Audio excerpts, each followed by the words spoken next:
How about you puff me from the back and use my balls as a dessert, bub? It's the Catechin. No.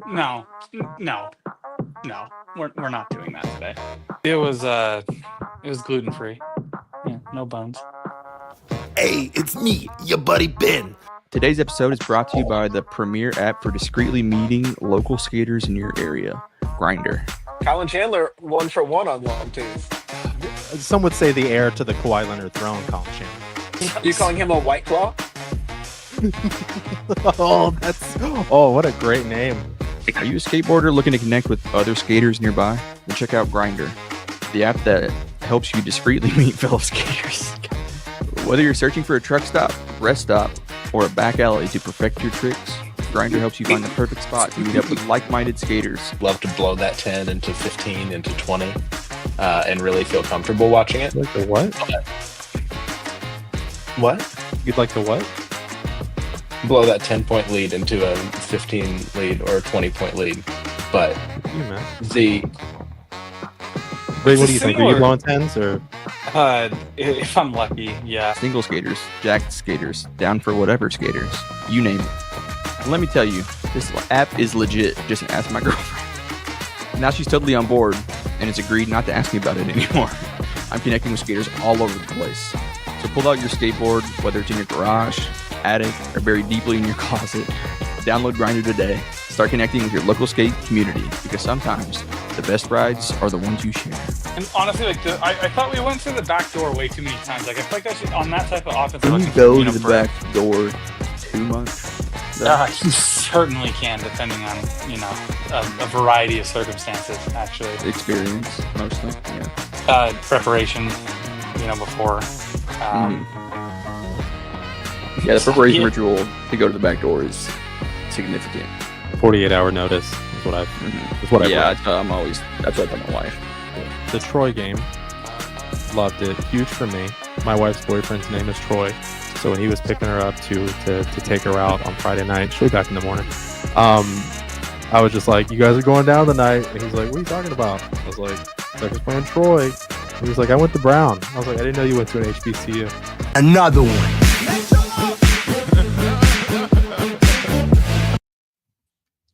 It's the Catechin. Kentucky got to commit, guys. Fellas, how we feeling? Braden's muted. Muted. Oh my God, I'm not muted anymore though, so I don't know why that happened. Now, it's been a minute. I haven't been here for a minute, but no, I feel great. We got a full roster. Otega's going to come back. It's going to be a top 3 roster to begin the season. I don't really know what else to say other than we're back, just like last year. Yeah, I feel good too. Like we talked about last night, I was high on Aberdeen. Thought he was a good add then. Still think so now. I think the only question is, as Phyllis 68 put it earlier, this is so many guys. Like, how do you make it work? And that's something I trust Pope to do really, really well. I'm sure throughout the process he was in communication with the guys about how many pieces we're going to add, what his final vision of the team is going to look like, and I doubt he deviated from what he told them. Is it my turn? it is. Okay. Yeah, I feel great about Aberdeen. I think that we were pretty high on Aberdeen yesterday. Good takes. Obviously, we're on the same wavelength as Mark Pope. I think Bravo to y'all. He's got a good defensive baseline that's going to be nice, and then he's also just an athletic big guard who's got SEC experience on a national championship winning team. Can't be mad at that. I think that he's going to probably see more time at the point, which I like, because I think it maybe gives us the opportunity for Jasper to transition well into college ball and be able to showcase himself at 2. That's a great point.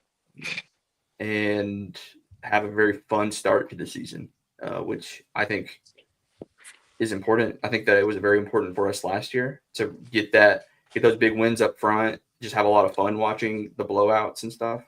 Mm-hmm. It really set a good tone from the beginning, even once we got deep into SEC play with injuries and all of that. We still, we knew what we had, and we had a good impression of the season already from the jump. Yep. But this is a title contention team. Like, from the jump. I love it. Aberdeen, he doesn't feel like a ceiling raiser, but he's certainly a floor raiser. And as for if he is a ceiling raiser, I don't know. It's kind of lower production from what we've seen of him, but um, analytically, he looks like he's going to be a great fit for what we're looking for, especially from a catch and shoot perspective. But the way the roster is constructed this year, we're still a team that can get better over the course of the season. Just really like how it's coming together, and don't let Mark Pope get hot. Don't let him. This is year 2, and he's already got a top 5, top 3 roster, top 1 in my heart. And we've already seen that he can go up against the best of them, X's and O's wise. And now that he has the talent to match it, I like my team. I like my team too. I honestly think, like, you think about last year, he would have legitimately. What was Florida's record against Kentucky last year? Somebody remind me real quick. What was it? 0-1. 0-1. So 106 to 100 when two teams were pretty healthy there. That's pretty interesting to me. And we're going to snag the best off the bench guy, and we're going to add all these pieces. I mean, top 3 preseason doesn't seem too far of a stretch. Maybe Purdue, Houston. Otherwise, I don't really see who's standing in front of us. I mean, portal season's nice when you don't got to worry about it, boys. Like, it's a lot more fun when your team's a little solidified, because there's 300 teams out there that don't got a full team. I promise you, Utah State don't got a full team. So it's real nice to be on the completed side of this. Maybe one more addition, we'll see. But one other factor to monitor, and we don't have to dwell on this because it is boring, I'm sure, for a lot of people, is the NCAA board of directors passed something today that's supposed to change 150 some rules that the NCAA Division I manual has, and that's only going to go into effect if the House settlement gets approved. But one of the footnotes is that any deal entered into after final approval of the settlement, or that is at all paid out after July 1st, is subject to those new rules that are expected to be much more stringent. And so I think that us having our roster completed and presumably in a position to get all those guys paid before those rules go into effect is huge. We don't know how that is going to be enforced going forward. We have no idea what that is going to look like. It's going to be a mess. But I'm really, really happy that we aren't going to be sitting here thinking, man, how is Club Blue going to be able to live up to what they promised these guys? Do you think that there's any payments that are going to be due, or do you think that had an effect on how recruitment went, with some of these guys, were they going to be paid out before that settlement hits? You know what I mean? I've been curious because we at Utah State, I know for a fact they've waited on offering guys specific amounts of money until that settlement hit, because the thought is the market's going to come way down, right? So do we think that we've kind of got everyone locked in, everything's pretty good to go, pre-settlement? Is that where we're kind of standing right now, just to make sure everyone's on the same page? So I think my expectation anyway is that we're gonna really strive to get everyone paid out in full before July 1, just so we don't have to deal with, at least in this first year, those fair market value restrictions. Yeah. Yeah, and maybe it turns out that's all right. That's not a hindrance at all. But either way, I personally am comfortable knowing that we're at least in a position to, if we want to get guys paid out before then and don't want to deal with it, we don't have to. That's honestly kind of comforting, because I was kind of worried about it seems like the arms race is everyone pay out before the end of the before the House settlement hits, and the fact that we're kind of in a good position where we've kind of made our we've got our commitments, we've got our roster intact. That is a good thing to know that there's gonna be a lot of schools. I bet you'll see some schools that don't come through on their NIL. There'll be a lot of things that come out about not paying players, or promises made that weren't made, that weren't paid out. I mean, I've seen it even at we had a quarterback from Utah State transfer to Tulsa that was promised a bunch of money, got $0 the entire time he was there, and he transferred and he graduated, literally getting $0 from the NIL that he was promised. So I'm really, really curious to see how this goes.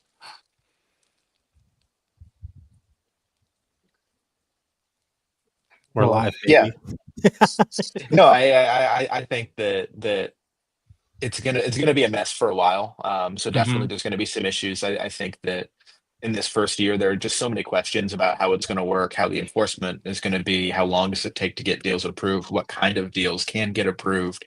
Really, I mean, just a ton of questions, and not that I think it's gonna be an issue long term, but year one, there's so much uncertainty that I think that it will really benefit us to be able to sit back and kind of watch as other teams try to wrestle with this. I think there's going to be more lawsuits about it, whatever, but I think that it's going to be nice for us to be in the passenger seat on this one, and other people can take on the tough questions of how this works.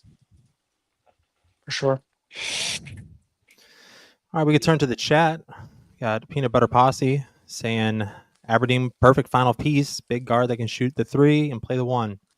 Very true. Like him as a low insurance is what he says. He says, like the fact that we have potential 20 fouls in the paint. We can afford to be super physical. No more easy buckets. BG's going The to amount of fulfill that for sure.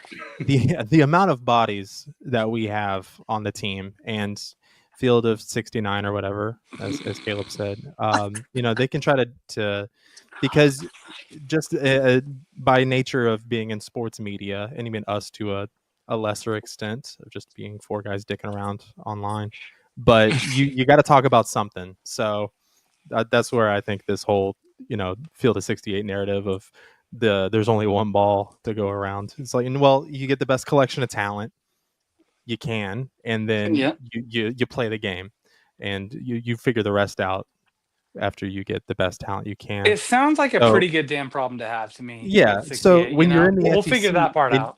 and you have SEC officiating, I think having a deep roster, especially after the turmoil that we went through injury-wise this season, feels purposeful. And Right. I think people are maybe mad that we got to fill those 9, 10, 11, 12, 13th man with the biggest piece a lot of teams could have got. Like, because they cost however much money. And I can see that being frustrating for other fans. I honestly took it as far as following this stuff and being frustrating. Just chill. We ended up in the same place, you and I, the listener. I didn't pay attention at all for the last week and a half, and we ended up in the same place with the same great team, top 3 roster. I've been at the hot tub chilling, not worrying about it, and we ended up in the same place. So I get it. It's fun. It's exciting. It's disappointing. This was a Pope missed. Blah blah blah. This is the top 3 roster in college basketball, folks. Get ready. It's about to be championship banner 9 in this. This roster is unbelievable. You don't even know if JQ's going to play right away, and if he does, I can't even tell you how excited I am. Can it be November already? I don't even. Utah State hoop aside, I want to see number 9 come to Kentucky. Let's go. I'm getting a little upset. I think the beginning of the season might be a little boring. Just blowing these teams out. Where's the drama? We do have a very Yeah. good non-con schedule. That's true. So, I promise you- narrative-wise. My biggest question is how am I going to sit here from now until June before we start getting Yeah. summer practice videos?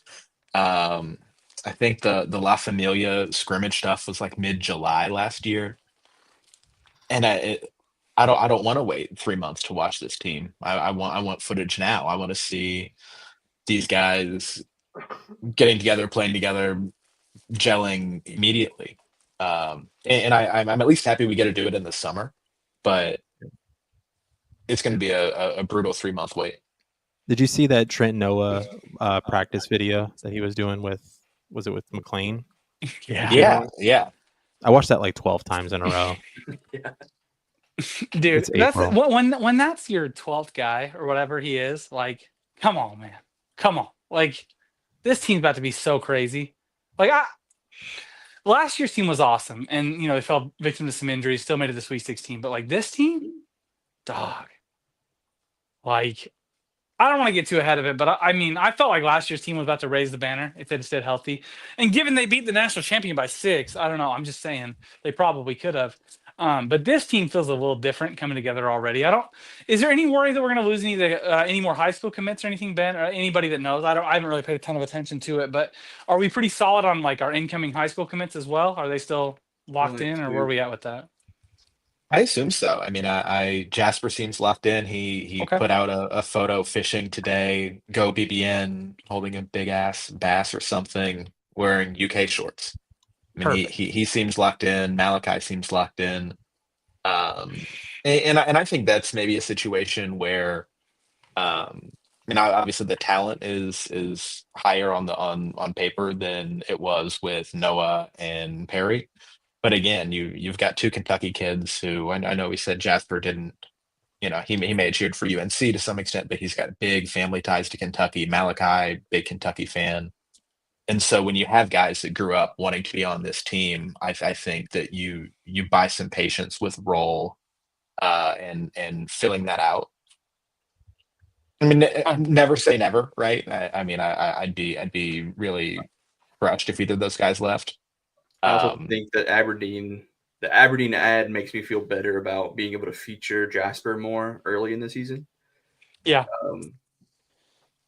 I think Malachi, I don't know, just the transition is a lot different for bigs. So I think he might not see as much time, but we're also going to be playing some cupcakes at the beginning of the season. I'm sure we'll get plenty of Malachi screen time early on. Yeah. And he's, to me, he like in all those All-Star games, he looked like the most ready to take the physicality of the college game of any of the bigs. I don't know. We'll see. It's just that's a lot to ask of a high school kid to develop, like the being able to operate outside of the 3-point line as a big when you never even remotely did that in high school. I like that Aberdeen is he's a senior this year, correct? I'm not talking on my ass. He will be. Yeah, 1 year left. So he doesn't affect the Kenny recruitment at all. And right. He's someone that I think that we would definitely want. And I want Kenny particularly, not only because he's a great player, but because you could conceivably have a lineup next year of Travis Perry, Kenny, Trent Noah.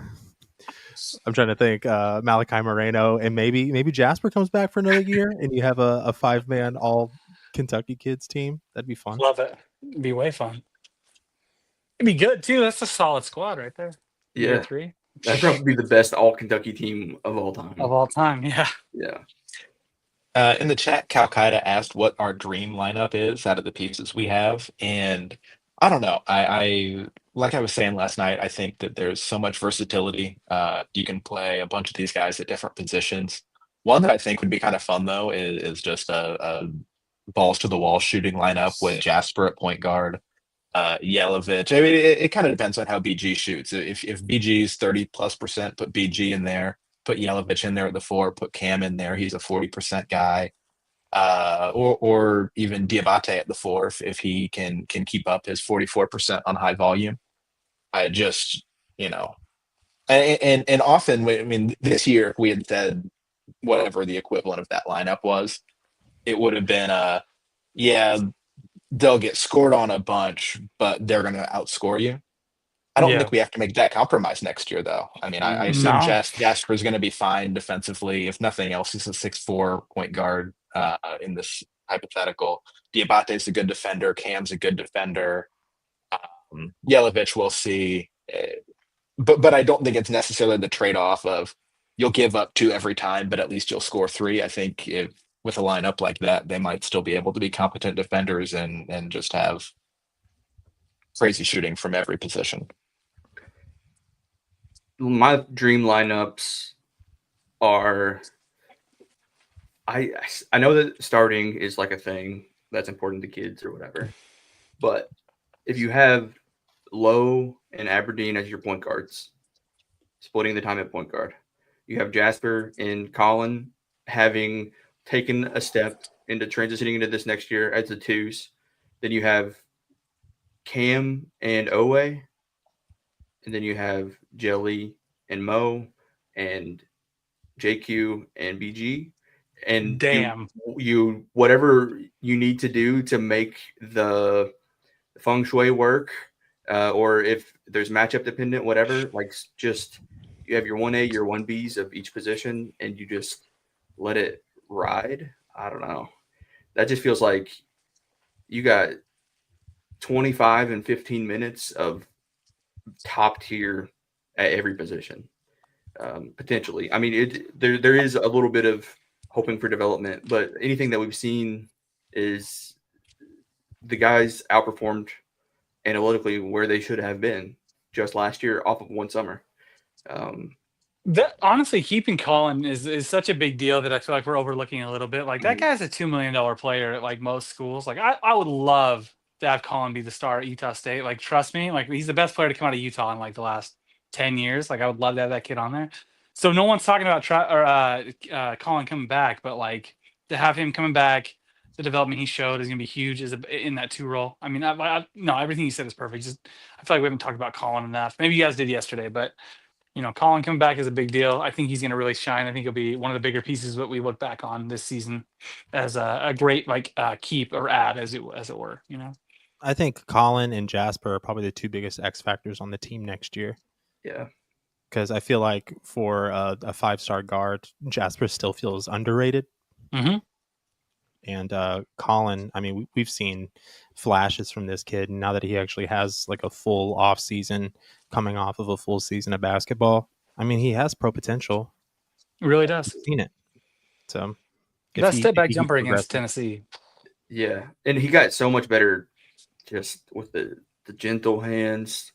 He was like me, at 17 years old in the backseat of the car for the first half of the season, just pounding away when he's trying to dribble, just dribbling it through the floor. That's crazy. Okay, but then he got more tender with it, and I imagine that will continue. He's going to have a softer touch as he gets into next season, and that'll just translate to better shots, harder to defend. Yeah, I saw some. I mean, I don't think there were serious takes about Colin regressing, but I just don't think that's going to happen. I think that he's getting married too. He didn't. I mean, we all wanted him to be ready to go right away, and that was unrealistic. And it took some time. I think his first maybe breakout was against the first Tennessee game when he was really just kind of a go in and frustrate Lanier. Play aggressive, extra body, foul him a little bit, get some steals, and he did that beautifully. But then his offense sort of picked up after that for the whole rest of the season. Yeah. And I think that's really him getting his legs under him knocking the rust off, ready to go again, and with a summer to warm up and keep training and stuff. And he also had a training video the other day. Maybe it was a still image, but I'm really excited for him in year 2. Me too. I would say he's a Tiger. Yeah, I think that I'd say he's a Wildcat. The way that he was like he got his chest up. Like, remember the beginning of the season? It was like he's operating like a foot shorter than he actually is. He really was playing smaller than he was, for sure. That's a great way to put it. And it was a pretty drastic change. He got a lot more confident. He got cocky a little bit too, just a little bit. It was beautiful. Yeah, he did. So I think, and then Cam, like the guy who just like picked up the phone and was like, "Yeah, I'm in." Hung up, like we haven't talked about him enough either. So I mean, that's something that we'll get to do this summer at least. I'm gonna give me a Cam Williams jersey. That's what I'm gonna do. Yeah, just go and really just dive into, because this is a very deep lineup already with a bunch of X factors to really, keep track on how they're developing, and then just different lineup combinations.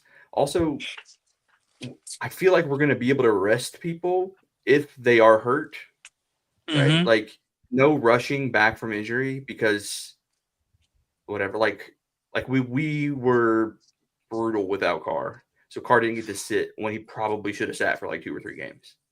That's fair. So he had to hurt back for 9. So it's one of the things I think that's really going to help, especially as it relates to Carr, like last year,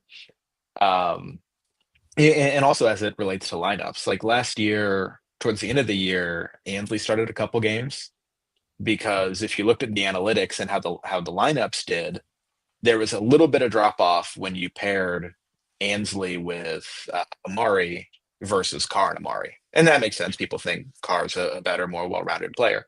But there was a huge drop off from BG and Carr to Ansley and Carr.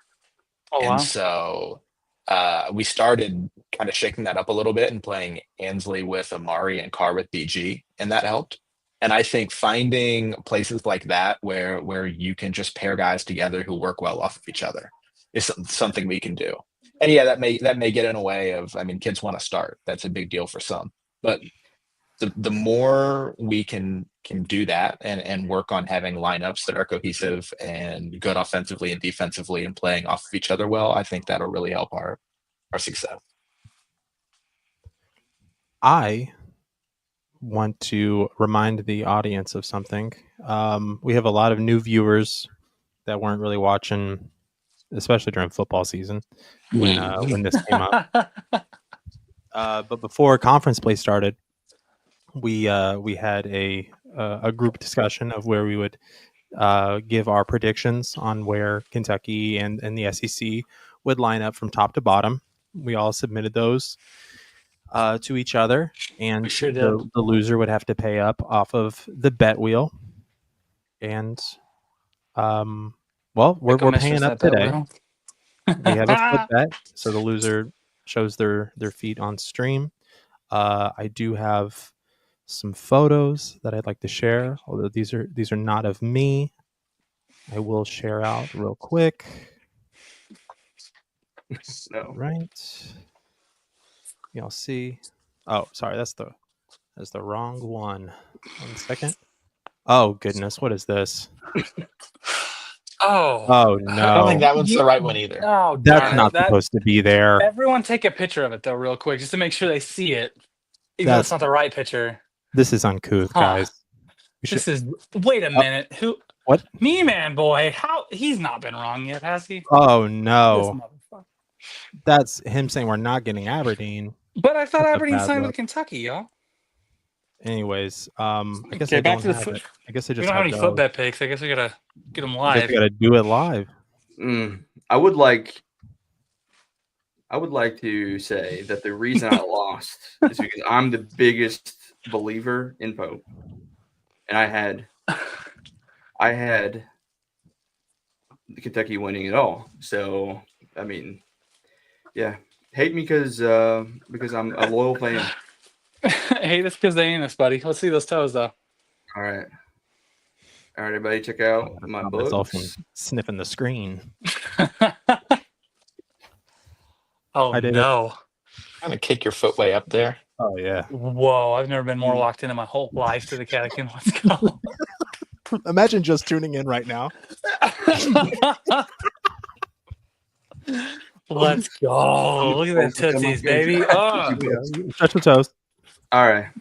Yeah, I need the stretch. That is what I reminder. Get your stretching in, folks. I was trying to paint I was gonna paint my toenails nice Kentucky blue, and I thought I was gonna blow my back out.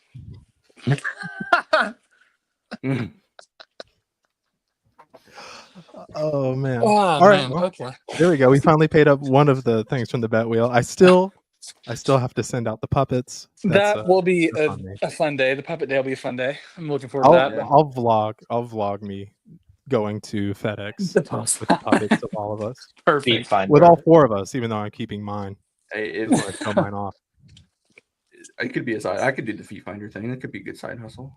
I bet I could make them look feminine. I have pretty slim ankles, I've been told. So, but it would be like I might wear a 10.5.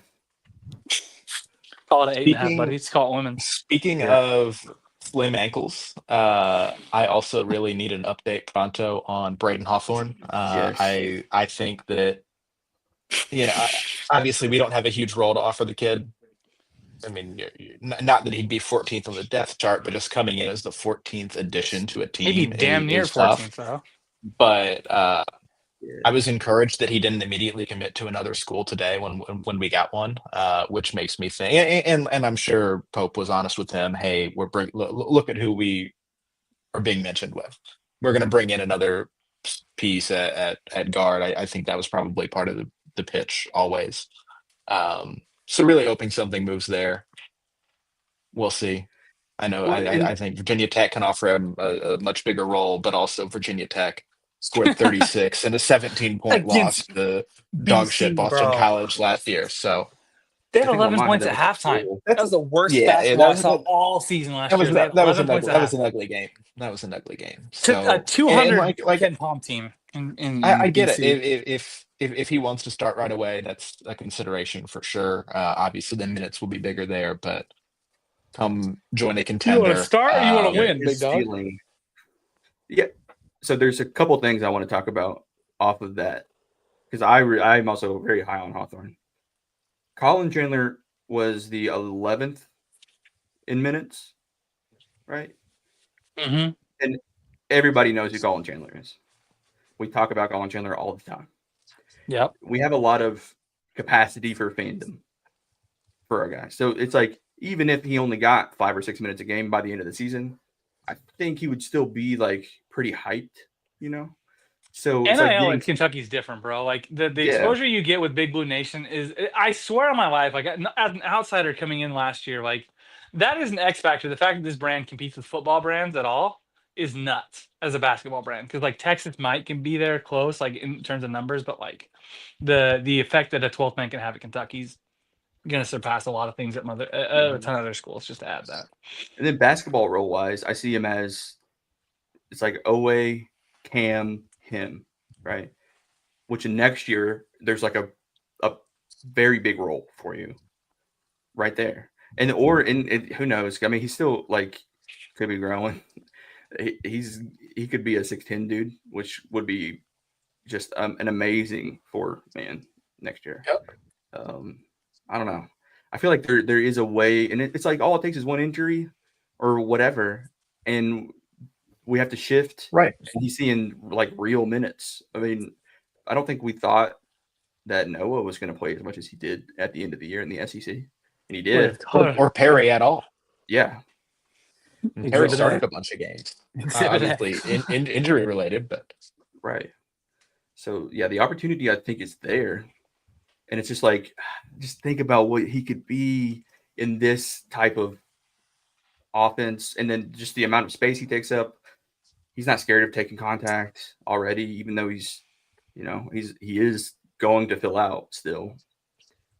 Yeah, I really like Hawthorne. I think that he would be somebody that we would be very excited anytime he got minutes because we would just want to see like how. Yeah. But I think he gives us another different look. I mean, we don't have another guy that size and shape with that skill set on the team. Mm-hmm. And that's something that I'm all about with this team. I talk about the versatility we have. He just adds another wrinkle that other teams are going to have to deal with. And he's a legitimate 6'9" shooting guard. That's crazy. With handles. Yeah. All right, what do you do? I mean, I certainly want him. I was asking if you guys wanted to take it to the chat, answer a few questions. Ben, do you you're numbers boy around here? Do we want to talk some analytics on Aberdeen? Yeah, we can. We did a little bit last night. One thing that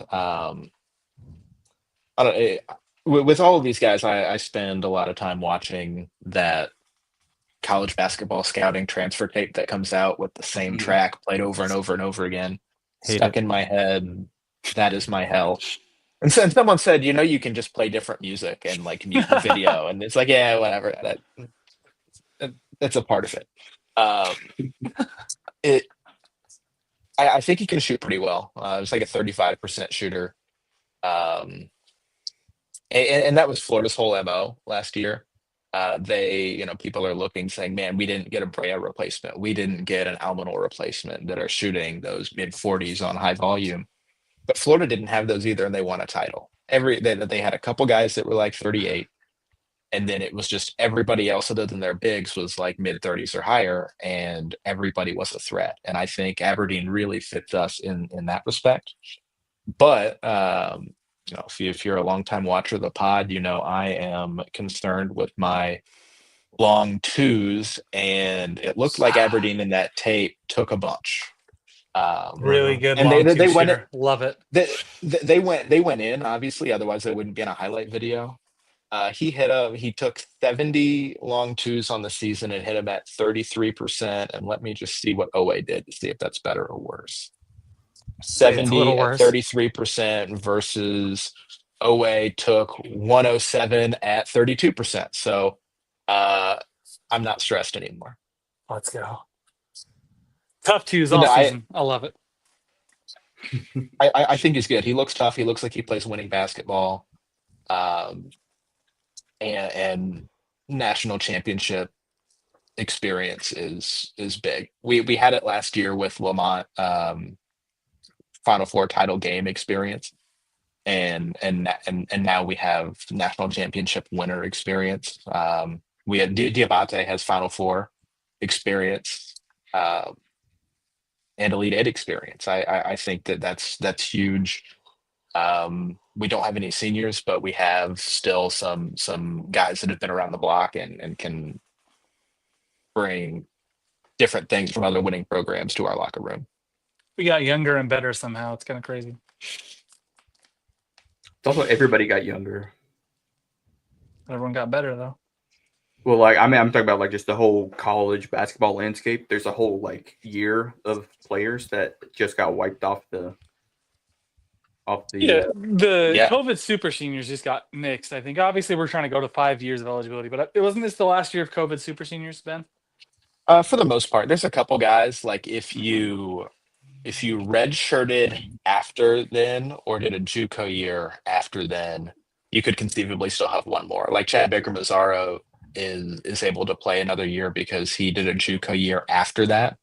So that year didn't count. Also, his JUCO year didn't count. Then he had 3 more on top of that.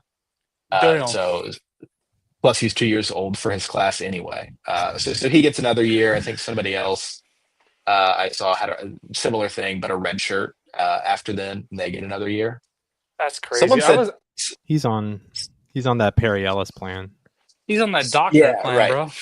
Yeah, somebody from Build 68 put a Perry Ellis is entering the transfer portal thing up. Bill 69 says Chad Baker McGregor gets as many years as he wants to. How long are we away from like guys just playing until they don't want to play anymore? Like one West Virginia like Supreme Court. The only one really good lawsuit. Yeah. I'm saying. And the only rule that would survive is like you are somehow affiliated with the school. Yeah. Like, I don't even think you'd have to be a student if you really do hard. I think if and some people aren't going to like this. I think if there was one guy who would do that, I think his name's Travis Perry, and I think he would just be happy playing for Kentucky for forever. Honest to God, Godspeed to him. Let's let him do it. Yeah, he'd be fine with that. He'd be 20 years old putting up buckets. Let's do it. All right, let's throw it to the chat. I don't have the chat up because I like focus too much on that, so y'all just go for it. I'm like literally. AB says, so I didn't realize Lowe played through a fractured finger on his shooting hand last year. That fits I my didn't realize narrative. that either. So I like that.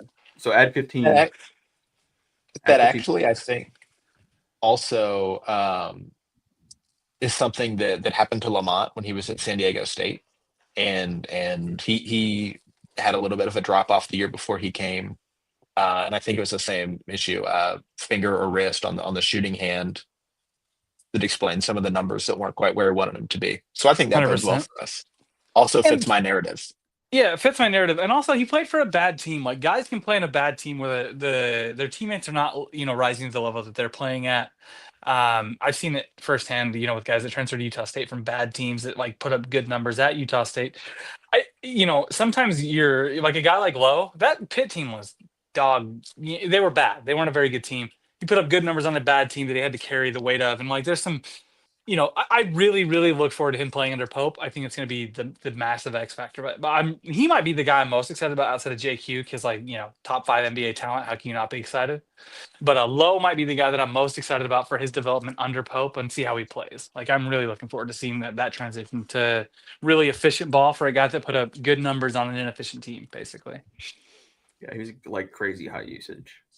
A lot of these, we have like a mix of guys. I think that they come from those types of roles, which is good.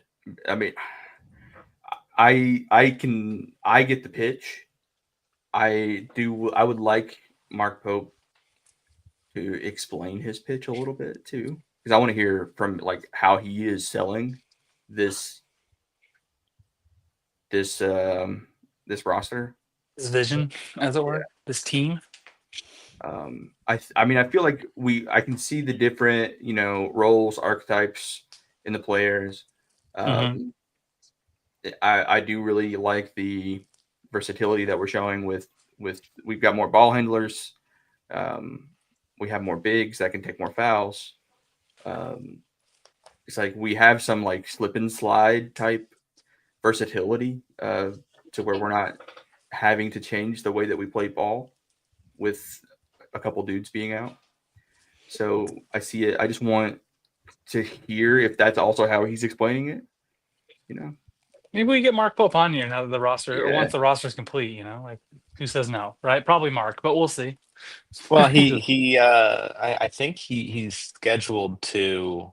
They don't have a date yet, but he told Matt Jones that they were going to do an hour-long sit-down interview, but not till the roster was done. And so we'll know when the roster is done whenever that gets scheduled. And think what you want about KSR, but I'm really excited for that interview. yeah. KSR is cool for now. You know, they're cool for the summer. The other nice thing is they're going to film it ahead of time so that they don't have to. The commercials that are eating into it are just interrupting it, and it'll be back. It doesn't actually diminish the hour he's spending. So That's good. That's great. so often I get excited, and you spend like half the time listening to the ads. Back to the chat. Carolina Claire, I'm pretty sure gives us a troll one here. I'm worried about Jasper now. I hope he doesn't decommit. Yeah, he ain't leaving. Nah, bro. Like the whole, yeah, nah, he's staying. But I've seen that though. People think, oh, Jasper's gonna decommit now that he's not a starter, bro. Like I don't. I see think the that at Aberdeen all. ad makes it less likely. Thank you. I think so too. Calcada, who I can't Friend of believe the I'm show, saying that phrase Calcada. on YouTube.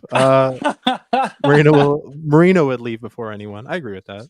Although I don't see him leaving either. So I don't see Marino. That's what I say. It may be true, but he ain't leaving. So At least from his recruitment, my recollection is that there was a lot of talk about how Moreno was willing to buy into the role. He knew he wasn't going to have major minutes this year.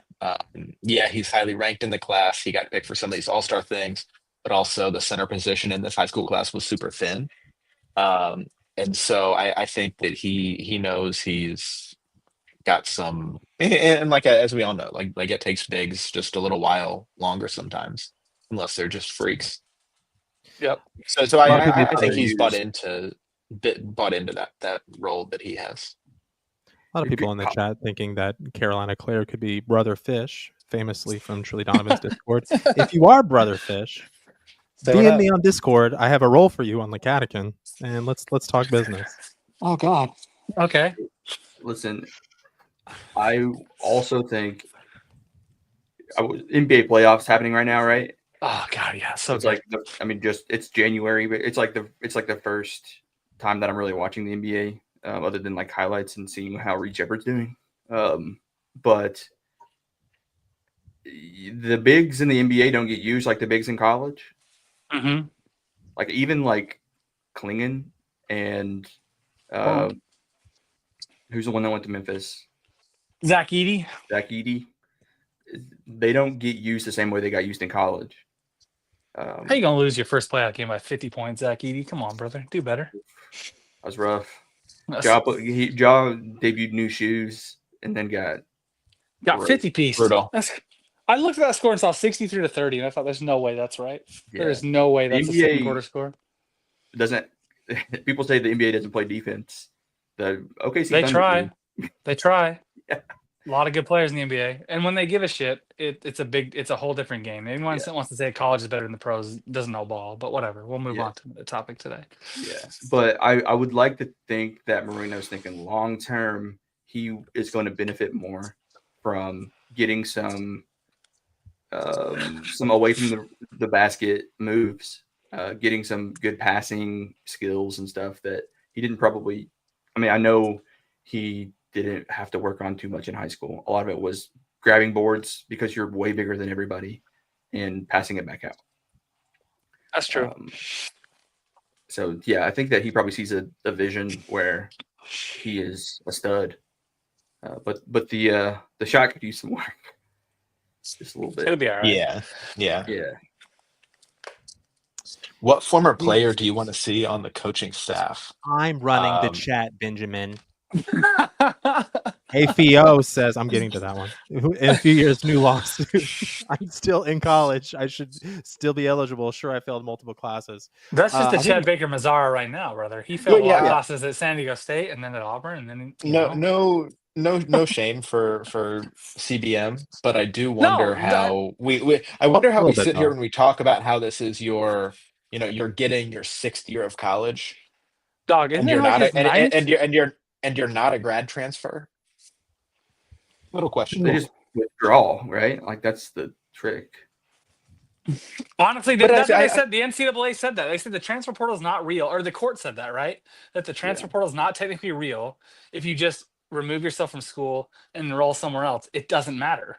That's what the transfer portal literally has been ruled on. So, like, this is all kind of fugazi anyway. So I'm glad we're kind of playing by the rules. The But NCAA doesn't sign the paychecks, but they try to make the rules, which is not going to fly with the American system unless you have some kind of player collective and contract. it was basically slavery before. South Park did a good episode on it. You Yeah. know, like they called them student athletes, you know, instead of slaves. But we're back to, you know, we're paying players the right way now. We're doing it right. But yeah, I mean, you're gonna get some. This is the ultimate bag chase off season for sure. I don't think it'll ever be like this again. I Yeah. think this is the Wild West of bag chasing. So I don't blame It's anybody. Get your bag. it's amazing how far we've come since like 2014 when Shabazz Napier was talking about not being able to eat. The players were hungry, the meal plans were insufficient, and and now we've got guys getting cars and having buyouts. I mean, and they deserve it. Like truly, they bring the money into the university. There is a market for their talent. We need Um, some buyouts so it's gotten BYU a can little start paying us crazy, some money. but But you know, it's get it's gotten crazy, but also it's ridiculous to have these guys sitting there with 15,000 people watching them, worried about eating.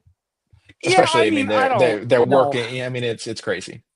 Back then it might have been, but you know, we got what's the kid named Rob Wright, maybe that, but he signed a legitimate contract last season in January for well over $1 million. Where is he going to be playing next season in Provo?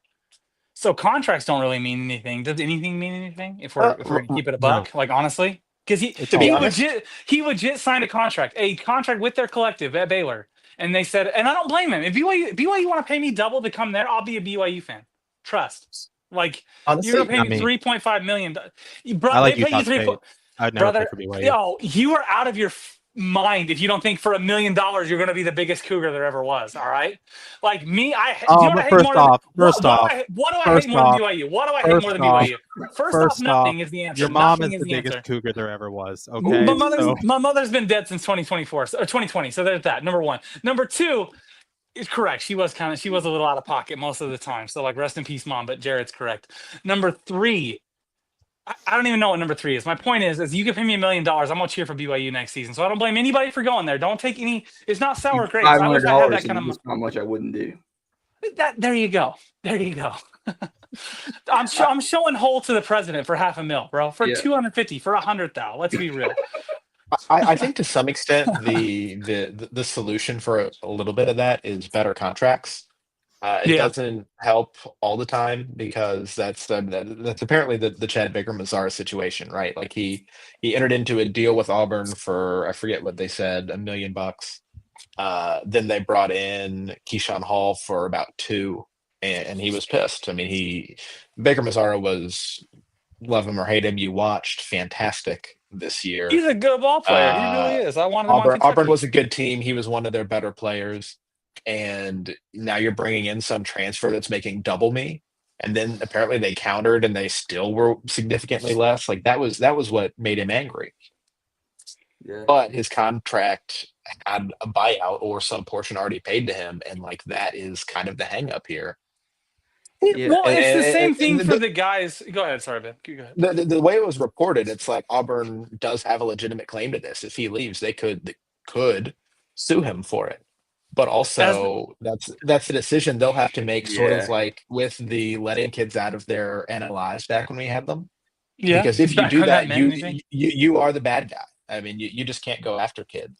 If you don't let a or kid out stuff of his like that. NLI, it immediately looks bad on the school every single time, no matter what. If you fight a kid on his national letter of intent, it always looks bad. So you're exactly right on the contract thing. It would just look even worse. But at some point, something's got to give, right? Like we can't just look at. There's the Akron kid that like Trilly posted today. He said, "Don't post the graphic till the portal closes," right?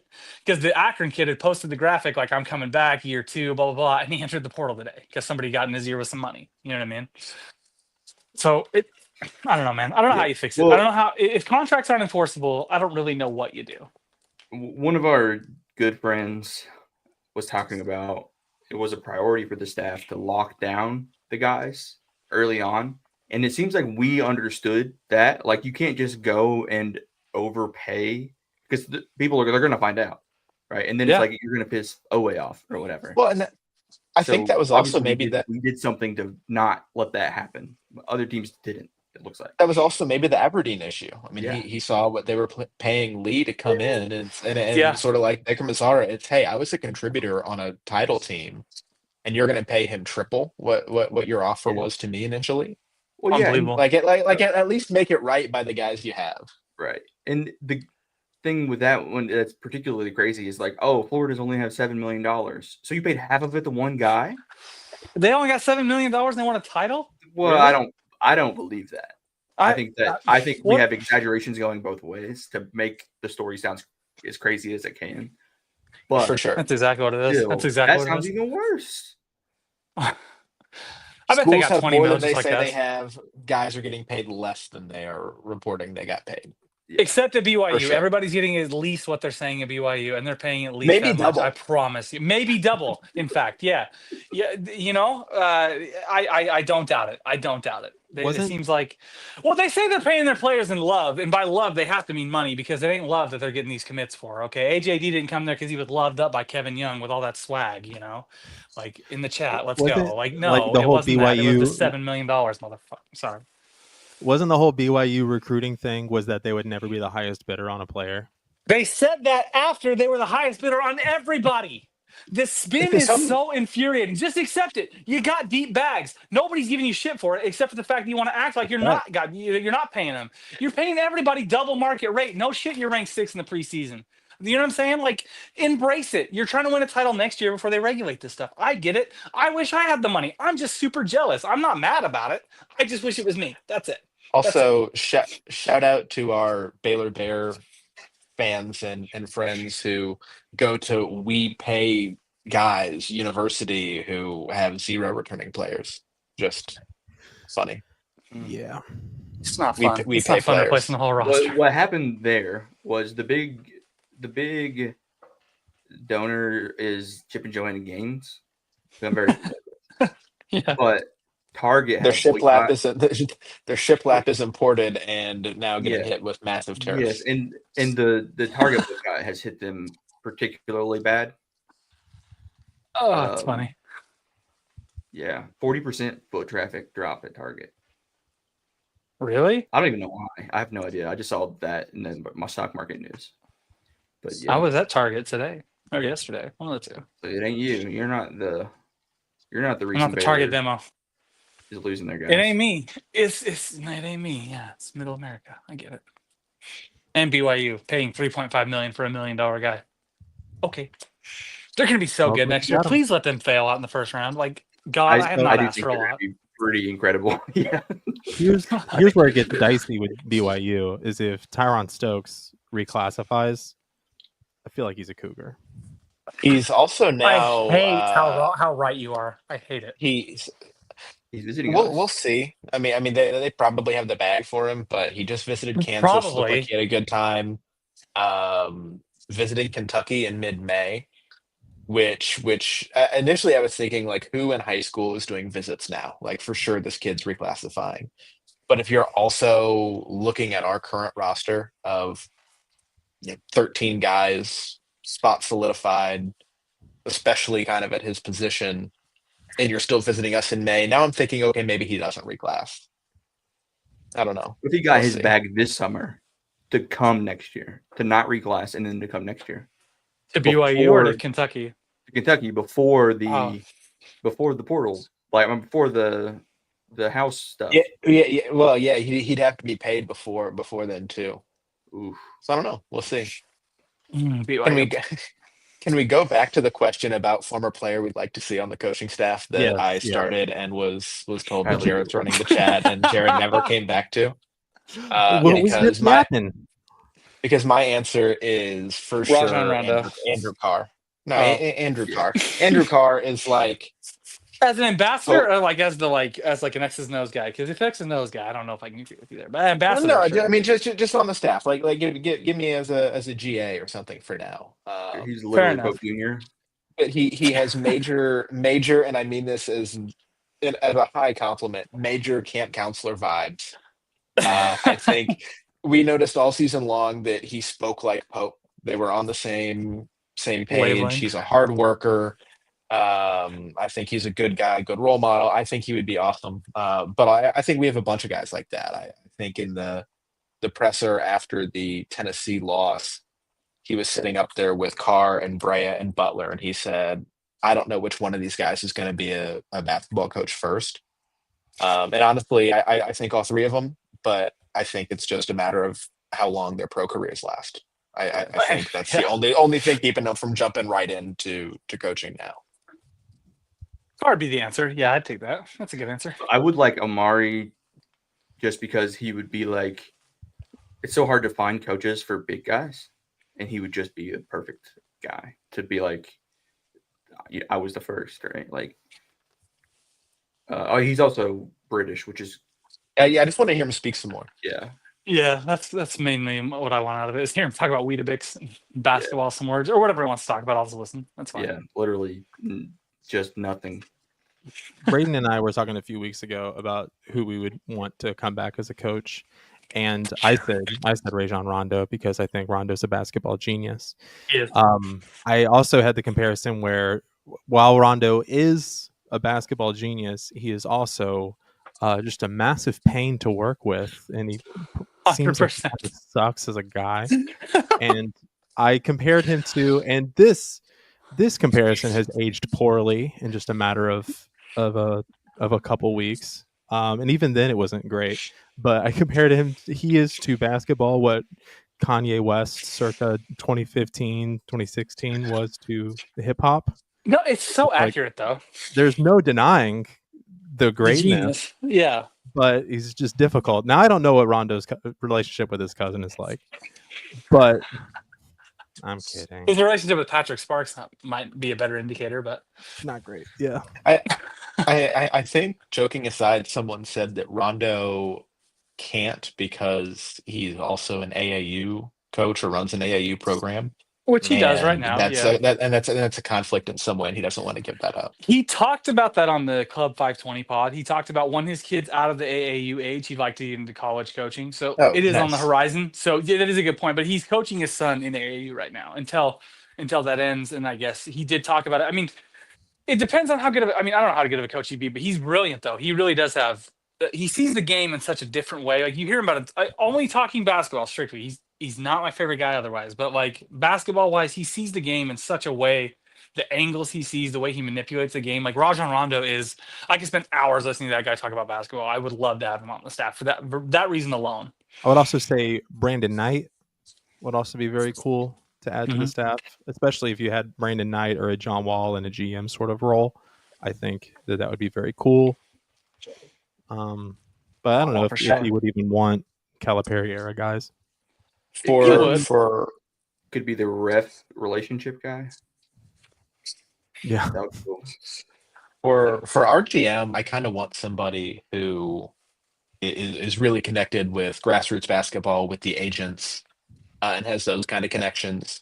I've said a couple of times, I think Duke's Rachel Baker hire was great. She worked at Nike. She was kind of a liaison between the EYBL programs and Nike. I think she also at some point worked with the NBA. So she was really able to connect a lot of those dots, and I think that's huge.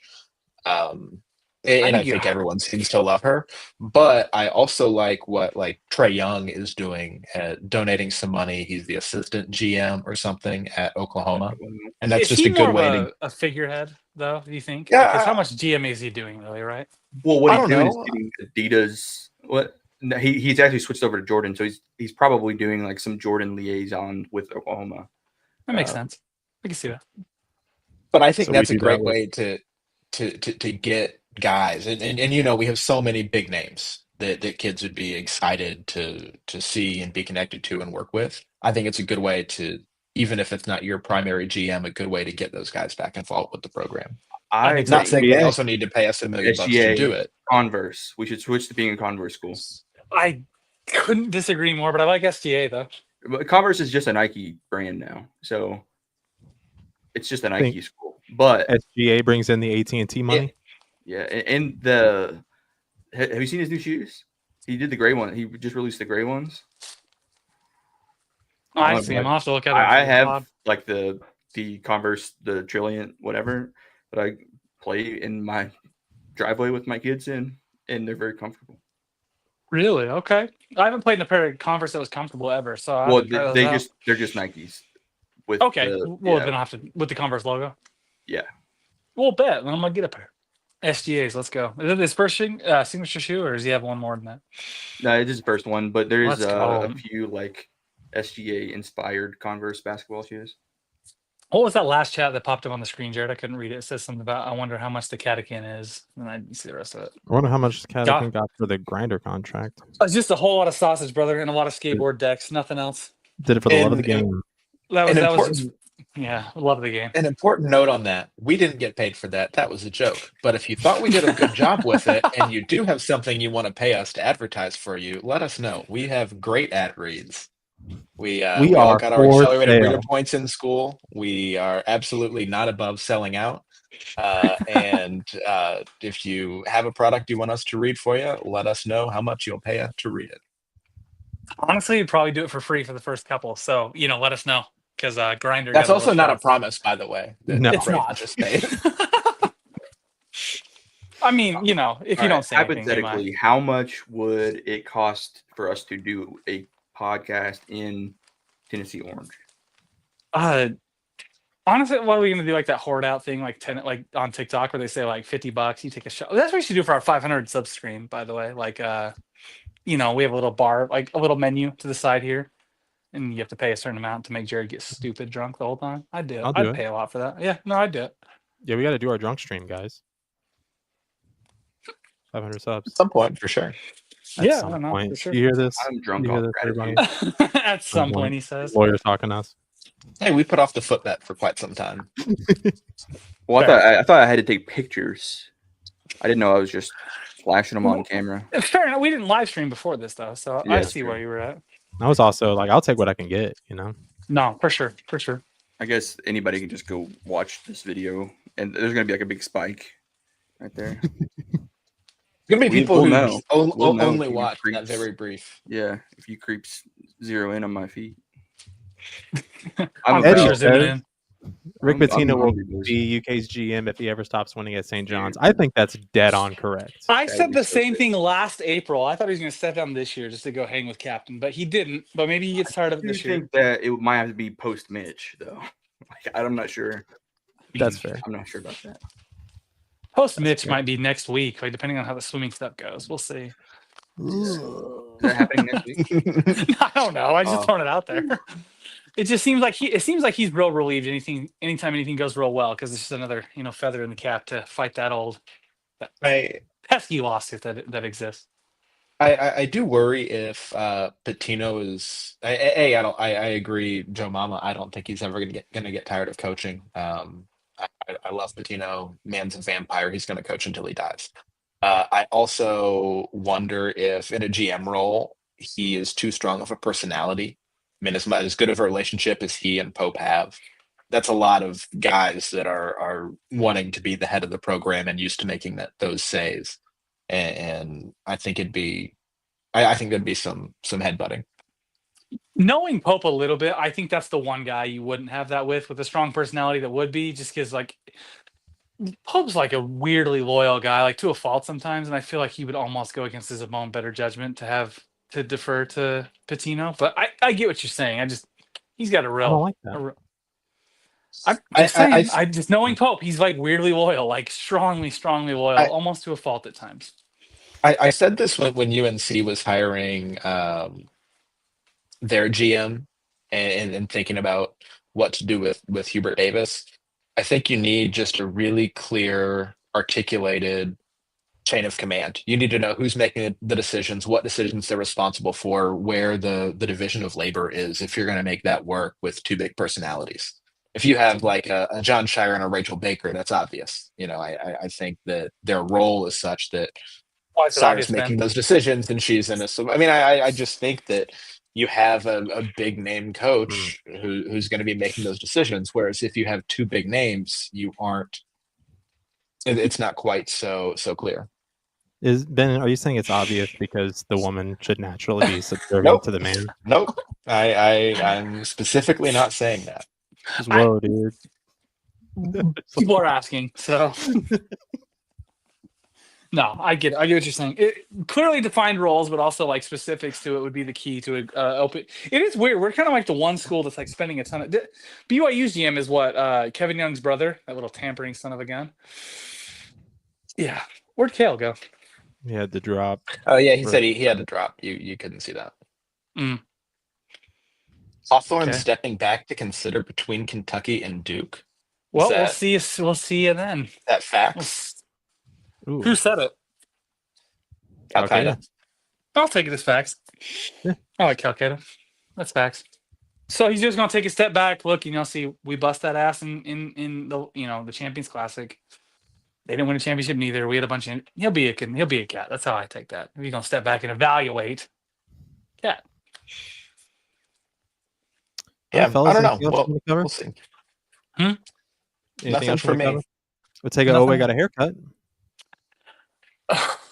Also, I forgot Braden didn't see this. It was suggested by one of our good friends in the chat that if he's unable to grow a mustache, Braden should use some of Ortega's hair clippings to make one.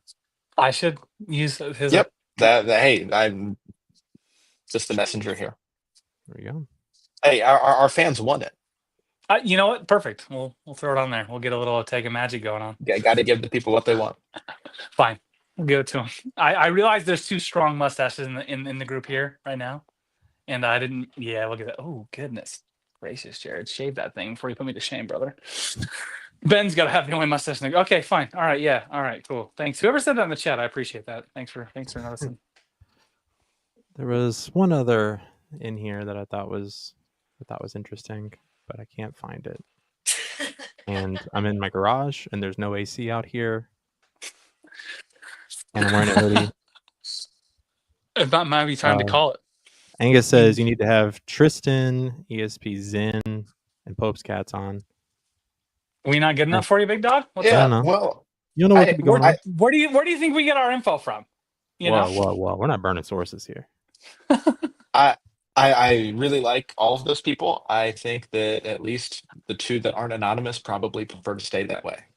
Or the two that are anonymous prefer to stay that way. Yep. There's some good things good friends of the pod all around. Good friends of the pod. Catechin moves in silence, Just like lasagnas and G's, What else? The worst. I hate that. That's the most overused line on the internet. That's why I used it, because I think you said that last April, and it's been continuously used since then. So you're welcome, I guess. All right, fellas. It's been nice hanging out. Catch up with you guys Always. in a few days here. Thank you, everybody, for joining the stream. Please like and subscribe on your way out. For the love of God, please. Tell a friend. Yeah. To tell a friend. Having a lot of fun doing this. It's going to continue to get weird in the off season. And sure is. We're just going to embrace that fully. So yeah, thank you for joining the Catechin. For Braden, for Kale, for Ben, I'm Jared. And go Cats. Go Cats. Go Cats.